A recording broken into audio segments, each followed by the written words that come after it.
7 गो ऐसा सेक्टर बा जौना सेक्टर में कहीं ना कहीं एक बार फिर से 7 गो ऐसा इंडेक्स बा जौना में बिहार फिर से सबसे पिछला पायदान पर आइल बा। और ई ऐसा चीज बा जौना में अधिकांश जो क्षेत्र बा ओमें केंद्रीय सरकार और केंद्र सरकार के बहुत सारा योजना बा।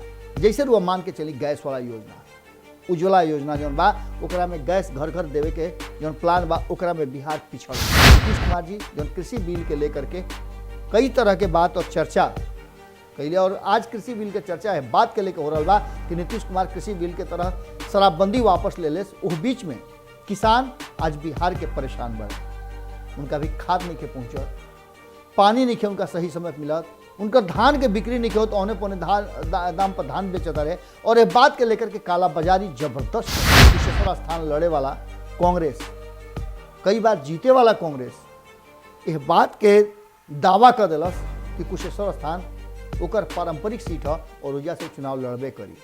आपस में सामंजस्य की कमी रहे और सब कुछ बिखर गई। आखिर ये झमेला में ये दोनों के आपसी टकराव में कहीं ना कहीं फायदा नीतीश कुमार के मिलल और नीतीश कुमार दोनों सीट जीते। भारतीय जनता पार्टी जानता कि कोनो तरीका से लालू प्रसाद हमरा साथे ना आ सकेले, कारण कि अइला के कारण वो पता बा कि MOI समीकरण उनका से बिखर गए। केंद्र सरकार के पक्ष में करे खातिर, भारतीय जनता पार्टी के पक्ष में करे खातिर नीतीश कुमार के 15 साल के विकास के एक और कदम ये बात के लेकर के जहां एक तरफ राष्ट्रीय जनता दल वही दिन कार्यक्रम आयोजित करता है, इस संयोग नहीं है, ये राजनीतिक स्ट्रगल है।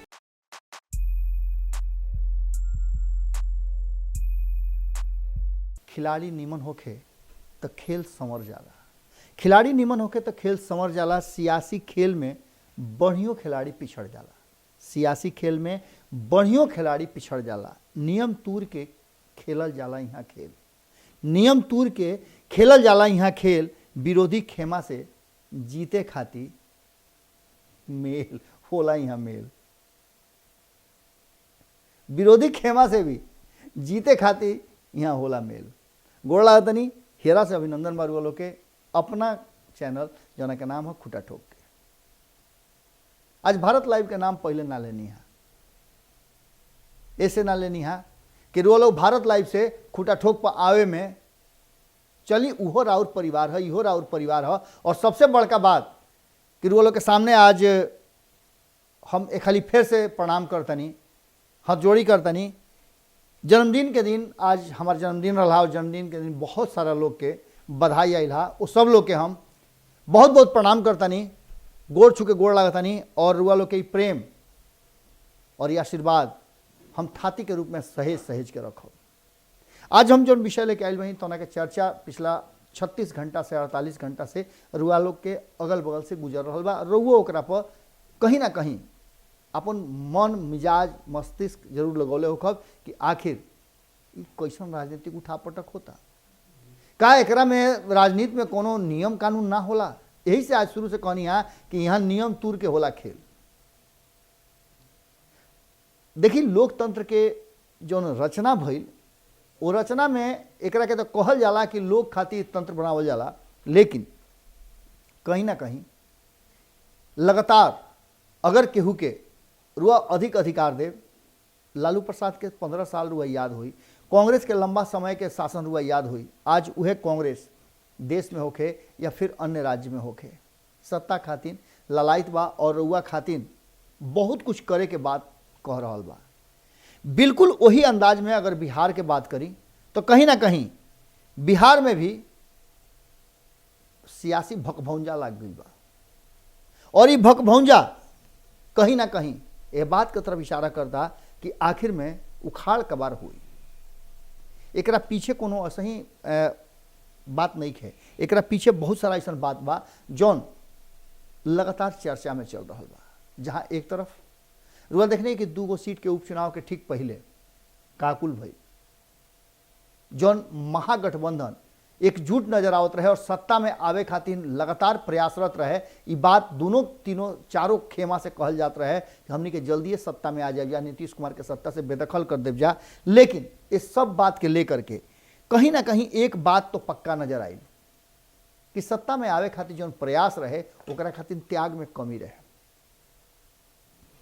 जब 2 सीट के उपचुनाव हो गई तो एक तरफ जहां राष्ट्रीय जनता दल यह बात खातिर जिद ठान लेलस कि दोनों सीट पर वो अपन उम्मीदवार उतारी, वही लंबा समय से कुशेश्वर स्थान लड़े वाला कांग्रेस, कई बार जीते वाला कांग्रेस यह बात के दावा कर दिलस कि कुशेश्वर स्थान ओकर पारंपरिक सीट है और वजह से चुनाव लड़बे करी।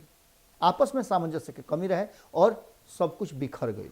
आखिर यह झमेला में, यह दोनों के आपसी टकराव में कहीं ना कहीं फायदा नीतीश कुमार के मिलल और नीतीश कुमार दोनों सीट जीत गई।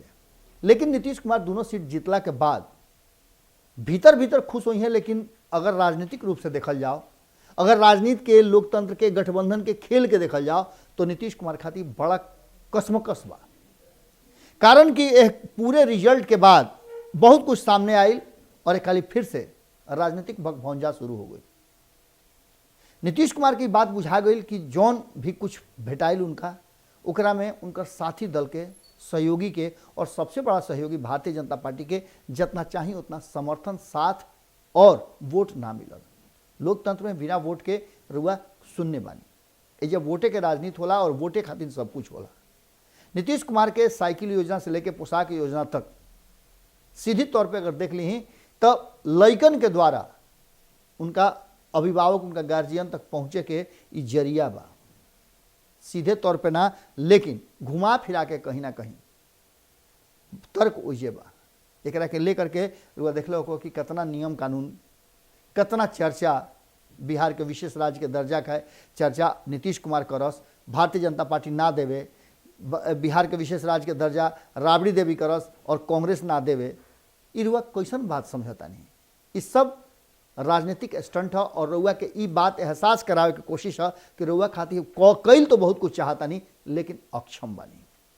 रोजगार के लेकर के जौन तरीका के बात चल रहा बा, यह बात से रुआ इनकार ना कर सकिले। अब वर्तमान परिस्थिति में हमरा भी कम से कम 50 को फोन आ गई। किसान परेशान बढ़े। नीतीश कुमार जी जो कृषि बिल के लेकर के कई तरह के बात और चर्चा कैले, और आज कृषि बिल के चर्चा है बात के लेकर हो रहा बा कि नीतीश कुमार कृषि बिल के तरह शराबबंदी वापस ले लेस। उस बीच में किसान आज बिहार के परेशान बढ़े।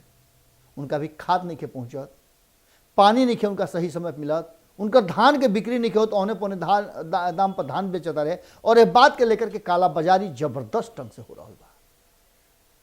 कई गो ऐसा किसान बाड़े, कई गो ऐसा कृषक बाड़े जो लगातार फोन करके हमनी के बता रहा बाड़े। ये सब बात के लेकर के अब नीतीश कुमार के एक खाली फिर से अपना शासन के, अपना विचार के 2005 में ले जाके खड़ा करके देखे के चाहिए कि कितना पानी में गर्मी बढ़ल बा। नीतीश कुमार 2005 में अले तो बहुत कुछ परिवर्तन के साथ आई रहन और भारतीय जनता पार्टी उनका साथ रहे। लेकिन आज 15 साल के शासन के जब नीतीश कुमार चर्चा करता रहे, सुशासन के चर्चा करता रहे, बेमिसाल अपना शासन के बात करता रहे, तो यह बात के मानने वाला नीतीश कुमार के छोड़ के और कोई नहीं है। ये पूरे कार्यक्रम में नीतीश कुमार के 15 साल के अगर कार्यक्रम रहा तो यह कार्यक्रम में बहुत लंबा समय तक हिस्सा रहल बा भारतीय जनता पार्टी, और भारतीय जनता पार्टी के कार्यक्रम के हिस्सा होकर चाहत रहे। हो सकेला कि मनमुटाव होके, हो सकेला कि दूरी होके, लेकिन एक तरफ जहां नीतीश कुमार बिहार के लोग के ये बतावत रहे कि 15 साल में का विकास कैले, विकास के उनका मानक का बा। हालांकि यह विषय में भी लोग बतौले रहे कि लालू प्रसाद के शासन से चर्चा करे के कोनो जरूरत ही ना रहे, वो अपन विकास खाली बतैते तो ये बहुत रहला। लेकिन वो विकास के माने खातिर भारतीय जनता पार्टी भी तैयार नहीं के। भारतीय जनता पार्टी नीतीश कुमार के विकास छोड़ करके नरेंद्र मोदी के 7 साल के विकास दिखावे खातिर योजना बना रहा बा। एक दिन इन्हें नीतीश कुमार जश्न मना रहा बड़े 15 साल के, और दूसरा तरफ कार्य समिति के बैठक करके संजय जायसवाल से लेकर के और पुरान से लेकर नया नेता तक यह बात के चर्चा कर रहा बड़े कि गांव गांव, गली गली, मोहल्ला मोहल्ला, हर व्यक्ति तक कैसे पहुंचल जाओ। ओकरा खातिर पन्ना प्रमुख के बनावे के कोशिश भइल और यह बना करके आम लोग तक ही नरेंद्र मोदी के योजना जो रहा वो योजना के पहुंचावे के कोशिश हो रहा बा। यानी भारतीय जनता पार्टी अपना पक्ष में करे खातिर, केंद्र सरकार के पक्ष में करे खातिर, भारतीय जनता पार्टी के पक्ष में करे खातिर नीतीश कुमार के 15 साल के विकास के एक और कर दिलस।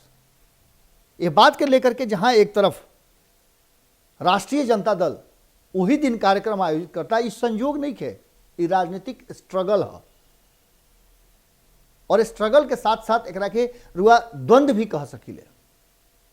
एक तरफ जहां लालू प्रसाद अस्वस्थता के बावजूद भी सुबह सवेरे आकर के जीप चला करके बात के एहसास करावता रहे कि अभी उनका में दम खम बाचल बा।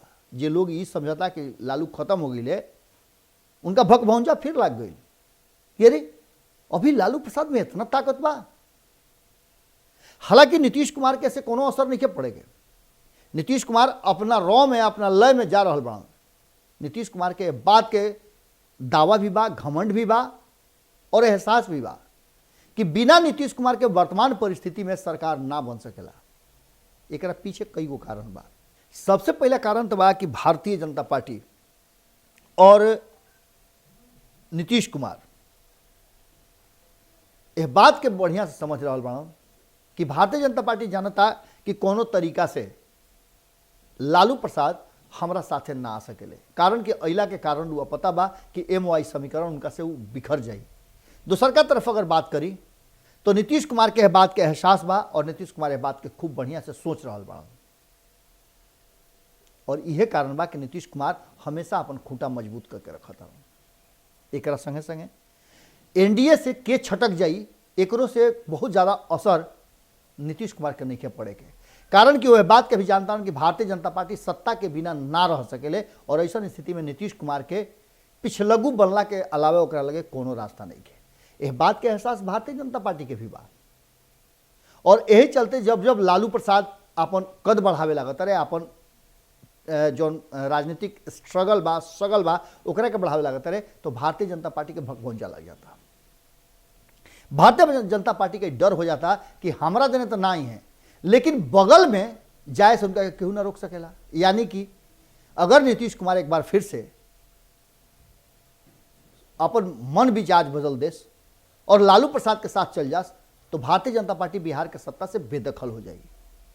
ये पूरे जो कवायद बा एकरा में जो बहुत सारा बयान आइल बा वो बयान के रुआ समझ सकीले।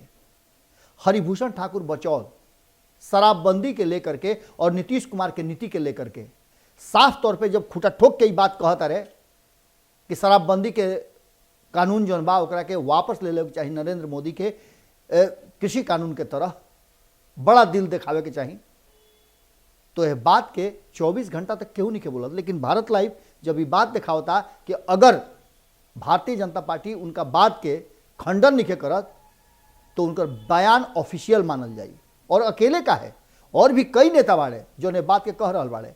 एक तरफ भारतीय जनता पार्टी के लोग ये कह रहा बा कि शराबबंदी बढ़िया कानून बा और हमनी के शराबबंदी के साथ खड़ा बानी जा।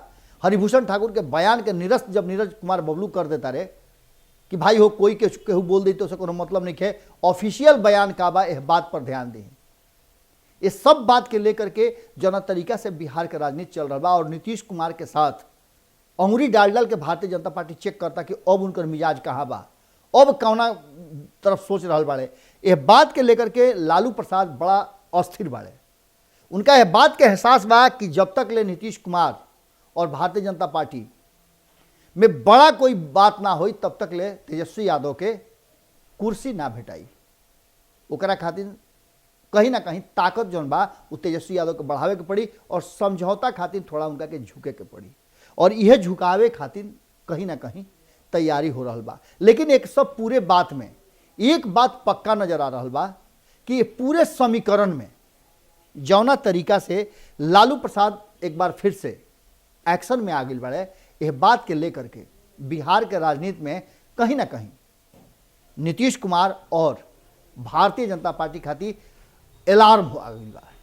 वो लोग खातिर अलार्म बा कि सत्ता में अगर रहे के बा तो एक दूसरा पर आरोप प्रत्यारोप ना बल्कि एकजुट होकर के रह लोग। लेकिन एक साथ साथ बहुत सारा ऐसा चीज बा इरुआ मान के चली कि उत्तर प्रदेश सहित जो अन्य राज्य में चुनाव बा 2022 में, यानी कि 2 महीना 3 महीना के बाद वो चुनाव के लेकर के भारतीय जनता पार्टी के दिमाग होने जरूर बा, लेकिन दिल बुकर बिहार में बा कि आखिर बिहार में नीतीश कुमार स्टैंड का ली है और कांग्रेस कहीं ना कहीं ये बात की तरफ इशारा कर दिले बा और छूट दे दिले बा नीतीश कुमार के कि अगर भारतीय जनता पार्टी के साथ छोड़ के आवत रहे तो उनका के हर तरह से कुशन देवे खातिर तैयार बा।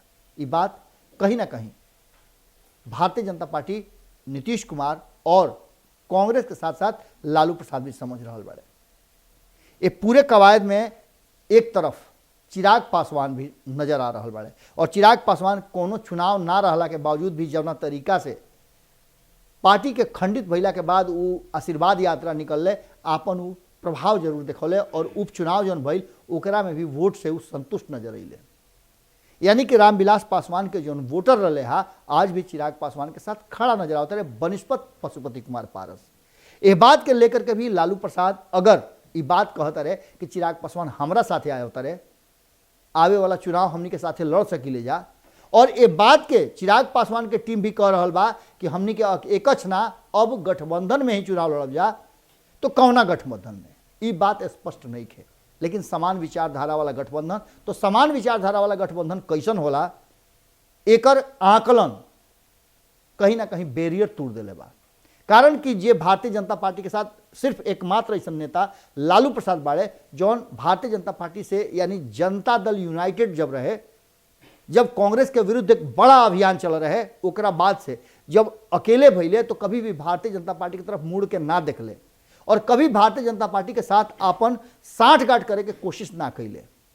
हालांकि ये बात के कहल जाला 2017 में कि नीतीश कुमार के सत्ता से बेदखल करे खातिर या नीतीश कुमार जब यह बात के अड़ गई रहन कि तेजस्वी यादव इस्तीफा देस न तो हम महागठबंधन छोड़ देव तो भारतीय जनता पार्टी के संपर्क में रहन। लेकिन यह बात से पूरी तरह से इनकार अब तक ना तो भारतीय जनता पार्टी कभी कहले बा और ना यह बात के कभी लालू प्रसाद के टीम अपना तरफ से कहले बा। अब वर्तमान परिस्थिति में जो स्थिति बा ओकरा में कई गो ऐसा बात बा जौना के लेकर के नीतीश कुमार एक बार फिर से बैकफुट पर बाड़न और ये बात इशारा करता कि भारतीय जनता पार्टी भी नीतीश कुमार के भले ही साथे रहो लेकिन नीतीश कुमार के समय समय पर चश्मा जरूर पहना के उनका के चश्मा अपना चश्मा से उनका के बिहार दर्शन करावता।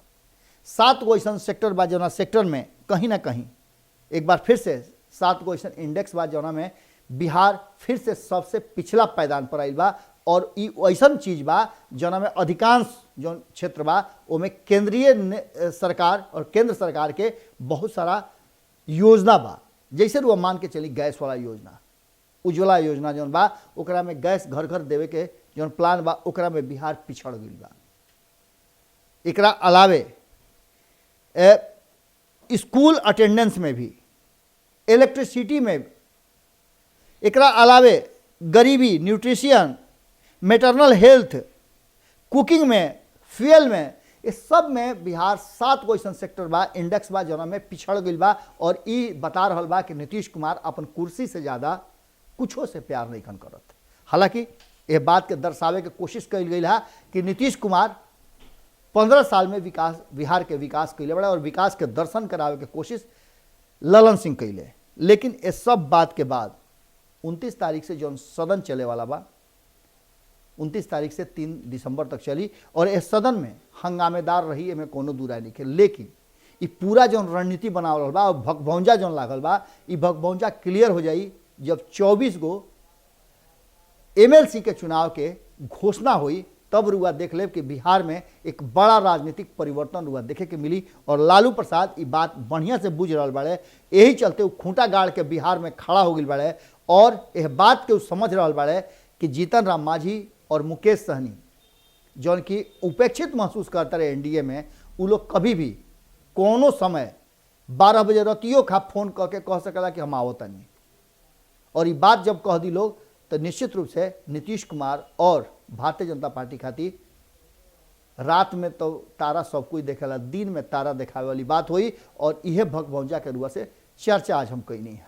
अभी भगभौंजा लालू प्रसाद खाली फिर से लगा दिले बड़े जौना के खोजबीन में और काट खातिर दोनों तरफ जम करके अब तैयारी चल रहा बा। आज एजे रुआ लोग से विराम ले खाली फिर रुआ लोग के गोड़ लागता नहीं प्रणाम करता नहीं और यह आशा के साथ कि रुआ लोग के आशीर्वाद खूंटा ठोक पर भारत लाइव के और सही मिलत रही गोड़ लागता।